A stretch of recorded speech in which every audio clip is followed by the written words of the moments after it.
విద్యలెన్నో కలవురోరన్నా అన్నింటిలోనూ చావుదప్పే విద్య గొప్పన్నా. ఎన్ని చదువులు చదువ నేర్చినా పుట్టి చచ్చిన ఏమి ఫలము. జన్మమేమియు లేని పదవిని కలుగ చేసడి విద్య శ్రేష్టము. తత్వసారము తెలుసుకోరన్నా సద్గురుని చెంత నిజముగనుగొని లాభముందన్నా. ఓ ఈ మానవులారా, వివేకవంతంగా బుద్ధి ఇవ్వబడినది కాబట్టి వివేకవంతంగా ఈ జగత్తును ఒకసారి పరిశీలించి చూద్దాము. ఈ ప్రపంచంలో ఎక్కడెక్కడ వెతికినా ఏమి తెలుసుకున్నా, ఏవి నేర్చుకున్నా, ఎన్ని విద్యలో ఉన్నాయి. ఆ విద్యలన్నీ కూడా నువ్వు క్షుణ్ణంగా తెలుసుకున్నా ఆ విద్యలన్నీ ఎంత గొప్పవి అని అనుకుంటున్నా అవన్నీ గొప్పవి కాదు, గొప్పవిగా కనిపిస్తున్నాయి.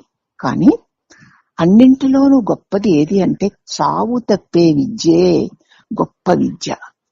ఎన్ని విద్యలు నేర్చిన వాడైనా మరణించక తప్పదు కదా.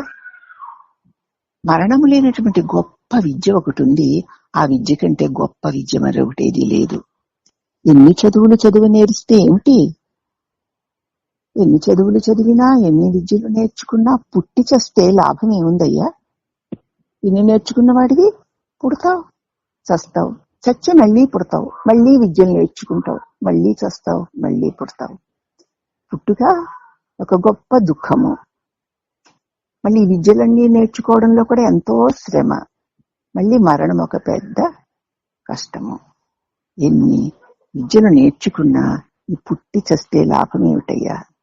ఈ జన్మమేమీ లేనటువంటి పదవిని కలుగజేసే గొప్ప విద్య బ్రహ్మ విద్య. అది నేర్చుకోవడమే శ్రేష్టమైనటువంటి విద్య.